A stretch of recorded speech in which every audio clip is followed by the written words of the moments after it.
About 50 years ago, an astronaut returning from the moon experienced things that he couldn't find a scientific explanation for.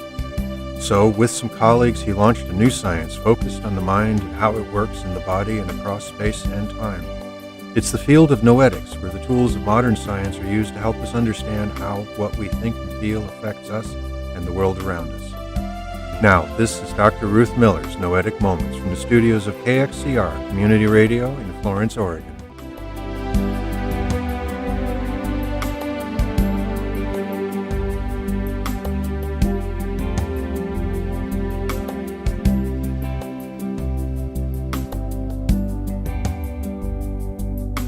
This is Noetic Moments, where we explore the field of research that discovers what consciousness is, what it does, how it works, and how our lives could be very different if we understood it better.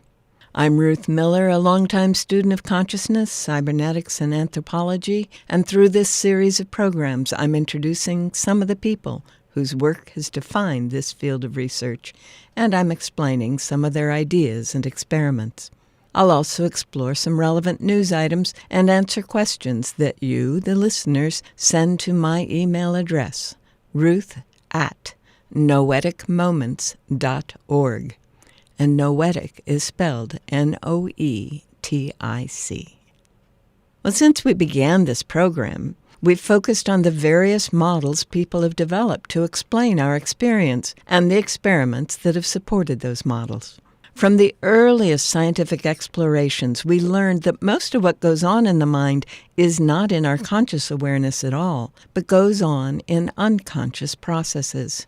From those early researchers, we learned that our minds can be thought of as having three aspects, for which we've been using the terms for what we're aware of, our personal awareness, what we aren't aware of that's keeping our bodies going, and also includes our fears and beliefs about potential threats and dangers we're calling the individual subconscious, and what we aren't aware of that enlivens our beings and guides us in our actions we can call the individual superconscious. From later research, we learned that we can change our state of consciousness and shift what aspects of mind we are aware of and what we're capable of in the moment. And then we learned that while it's possible to say where in the brain various processes are active, no one has yet been able to demonstrate where memories are actually stored or what the pathway is by which ideas and thoughts happen. We also saw that the responses in our body to both our individual mental activity and what's going on around us happen far faster than nerve impulses or chemicals can travel through the body. So for some, it's clear that who and what we are, our consciousness and our decisions and choices, aren't all originating in the brain. Many scientists have actually come to accept that what we call mind is not the product of the electrochemical activity of the brain, but is in fact the activity of a kind of field that surrounds and permeates the whole body, which some researchers, and shamans, have suggested look like a glowing egg shape extending from below our knees to a few inches above our heads. This field appears to be at least partly electromagnetic because it's possible to measure electromagnetic activity for several inches and even several feet around the body. These researchers suggest that the brain is best understood as a receiver-transmitter. It receives messages from the mind and transmits them to the body, and receives messages from the senses and transmits them to the body and to the mind. We also learned that the brain modifies whatever it receives from both the senses and the mind to fit past patterns of experience that are stored as hardwired connections among the neurons, according to Begg's principle that neurons that fire together wire together. Other experiments we looked at demonstrated that what we call the individual mind continues to perceive and process for as much as several hours, even when the brain and heart are flatlined and the person has been declared dead. So this may explain why most reports from those who've been through such experiences do not fit the past patterns of expectation that were stored in their brain's neuronal connections. The brain isn't functioning. Mind, then, is best understood as a field, a pattern of energy that exists during and after the body is functioning as the superconscious.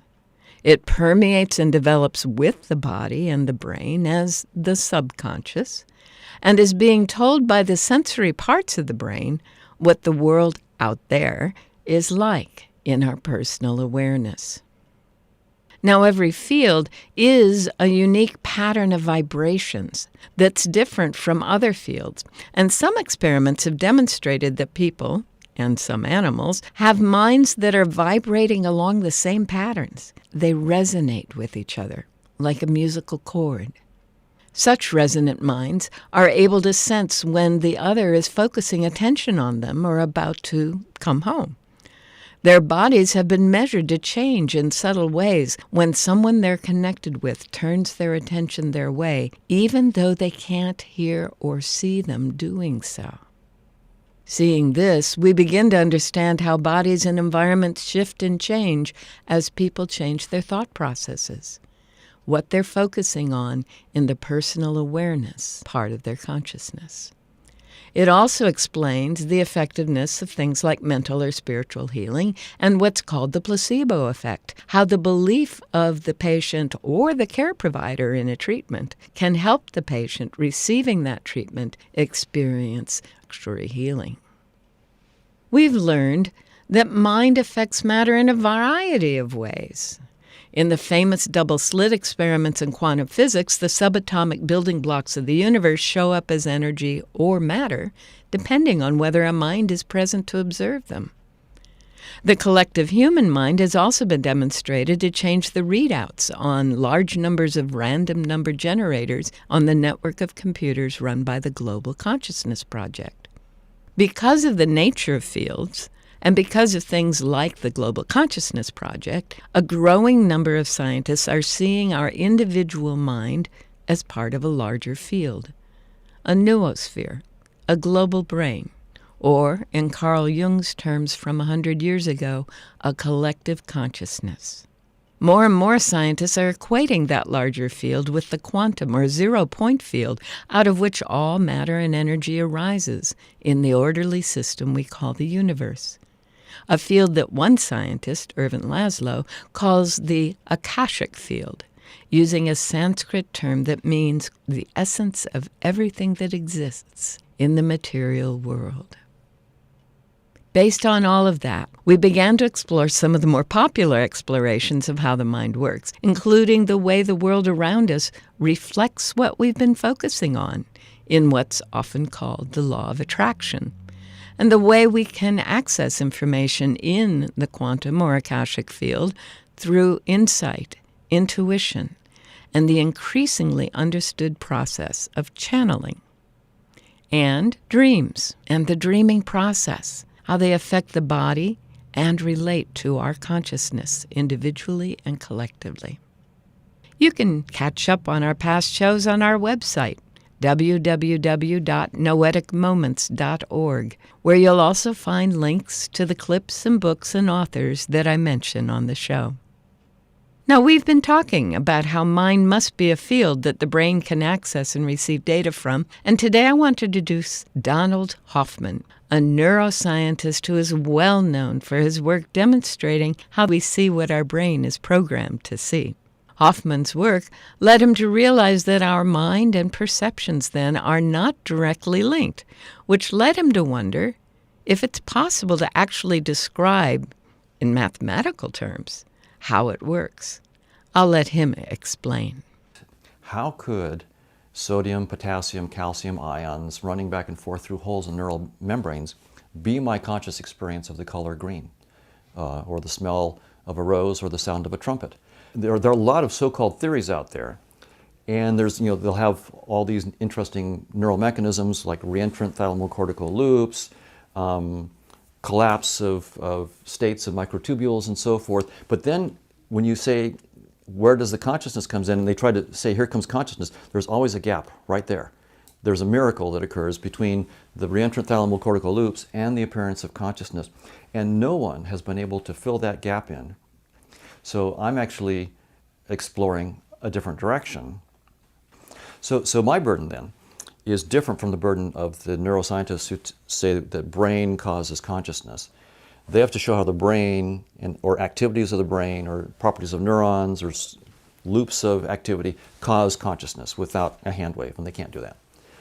My burden is to start with consciousness and without any hand waves, get first all of physics. So I need to get classical relativity theory, I need to get quantum theory, and I need to get relativistic quantum theory as a starting point, and then hopefully an understanding of how neurobiology arises out of it. So for me, what I have to do is first say what I mean by consciousness. So I have to have a mathematical model.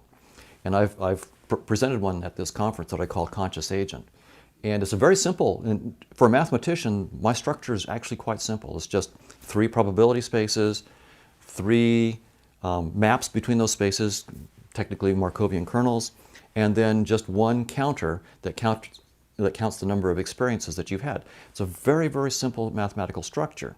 So I propose that captures that plus then all the combinatorics, right, that you can get by interacting different conscious agents together, gives me a complete model for consciousness. So it's an empirical claim, and the claim is what I call the conscious agent thesis, that every aspect of consciousness can be represented as some system of interacting conscious agents. The claim is that every aspect of consciousness, every aspect, can be represented by a single conscious agent or conscious agents in connection, in interaction. So then the other thing I have is what I call the thesis of conscious realism, which says that the world consists only of conscious agents. So I have one definition of conscious agent and one thesis, namely that the world consists only of conscious agents. And from that, so one definition and one postulate, I'm hoping by theorem and proof to get all of quantum physics and a complete model of consciousness. So based on his work with the capacity of the person to experience a color instead of a set of chemicals happening in the brain, Hoffman has developed 2 pieces. As he said, one is that it's possible to describe, based on relativity and quantum physics, what he calls a conscious agent. And 2 is the conscious agent is the basis by which the world exists or can be perceived. Conscious agents exist, and then bodies and worlds emerge, is one way to say what his mathematics is now demonstrating. And as he points out, because it is a set of mathematical equations, people who understand mathematics at that level can come in and say, you missed a term here, you didn't get it right, or they can come in with physical evidence that suggests his equations do not describe their physical evidence. So Dr. Hoffman is taking a whole new angle, and it'll be wonderful to track what he continues to do.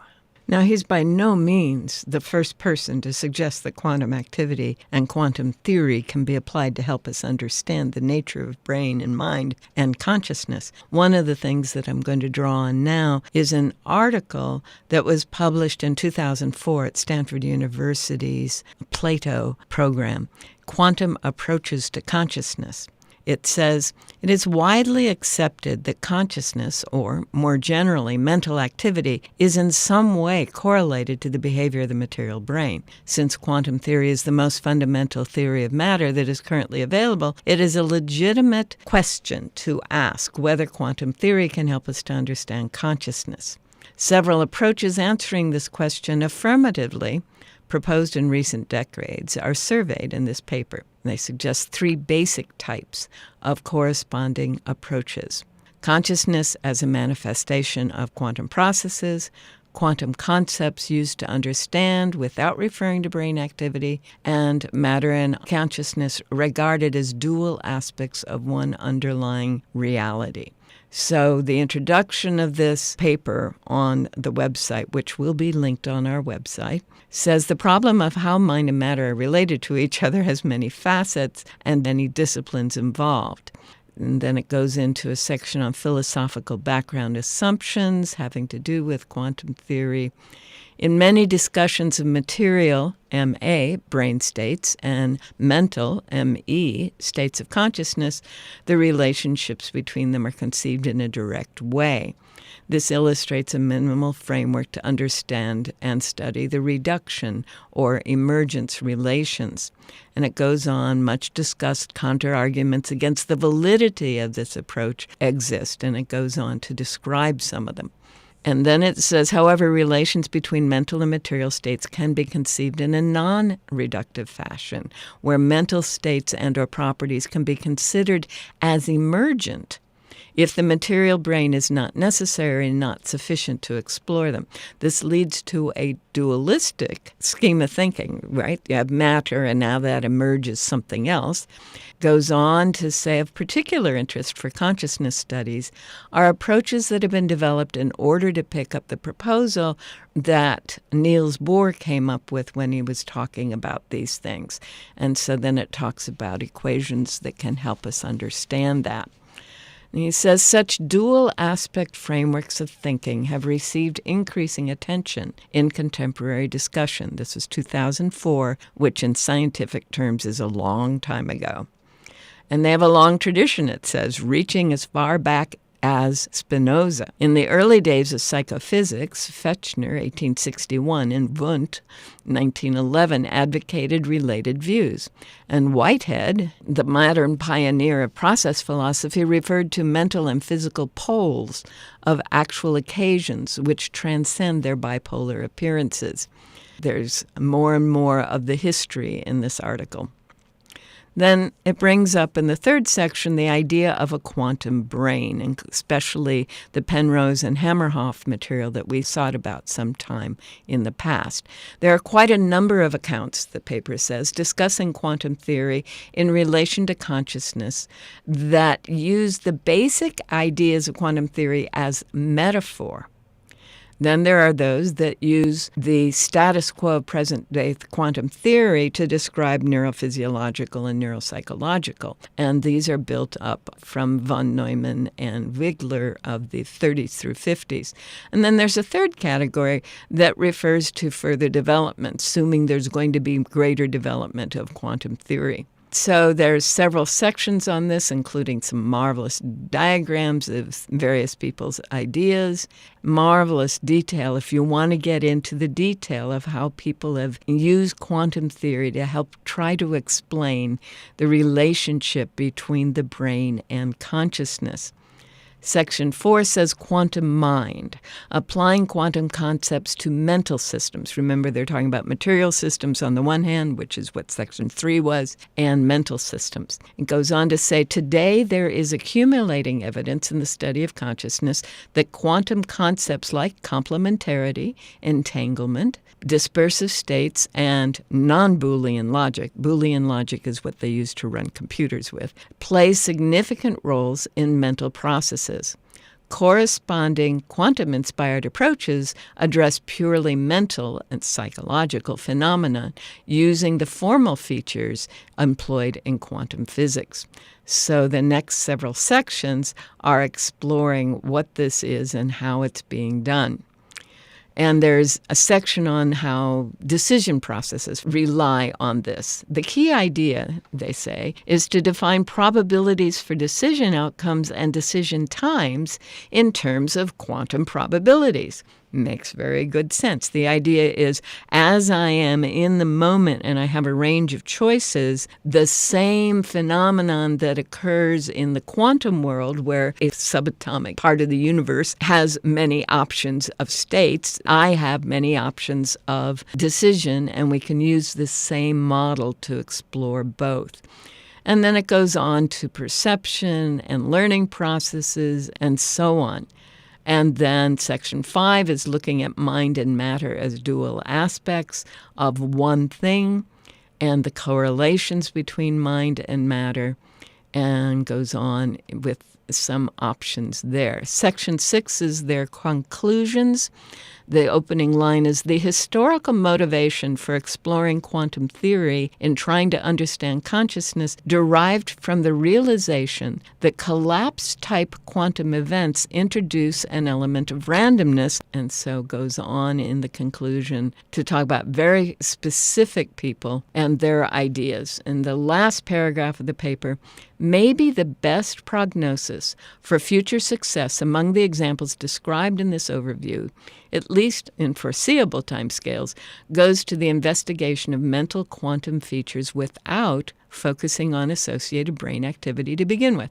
Well, guess what? That's what Donald Hoffman has been doing in what we've been talking about today. So this paper is to be found on plato.stanford. It's in the Stanford Encyclopedia of Philosophy online, and it's Quantum Approaches to Consciousness. Marvelous piece of work, and as I say, it will be linked on our website.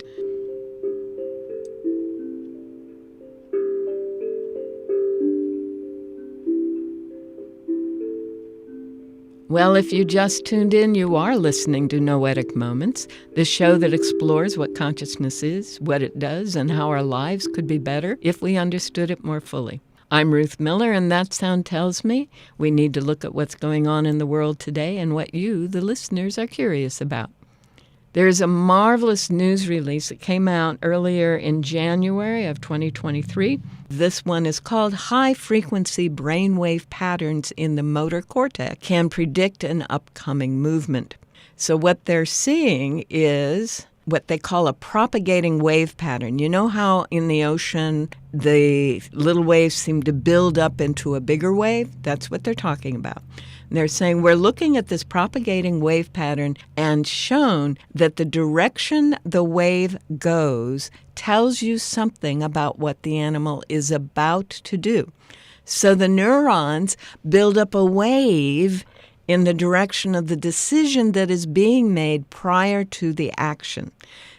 Waves traveled in different directions across the cortical surface based on which direction the monkey pushed a joystick on a gaming console. They say, we're seeing that there is spatially organized patterning that carries information.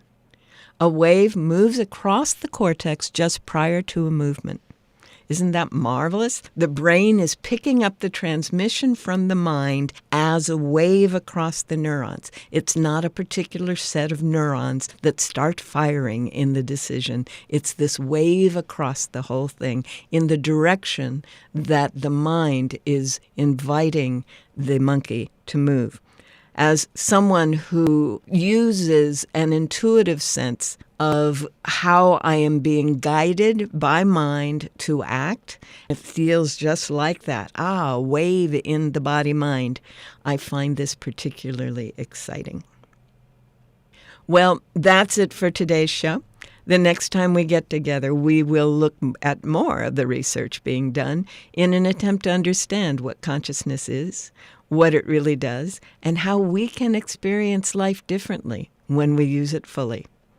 We are out of time for today, but remember, you can continue the exploration on our website, www.noeticmoments.org, where there's a list of the titles and other resources we refer to on the show, linked and connected with the archived past shows, and where you can send me your comments and questions, and I'll do my best to get them answered the next time we're on the air. And, Denise, I hoped you noticed that I pointed out the shape of the field around the body. Thanks for asking. For now, thanks for joining me here on Noetic Moments, recorded in the studios of KXCR Community Radio in Florence, Oregon. Have a wonderful week.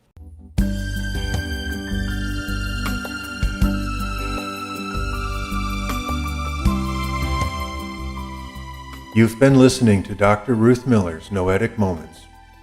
This program is produced in the studios of KXCR Community Radio in beautiful Florence, Oregon, supported by you, our listeners. Our theme music is Tumbling Planets, composed and performed by Jeff Lovejoy. To hear this program again or learn more about Noetic Sciences, search our website, www.noeticmoments.org.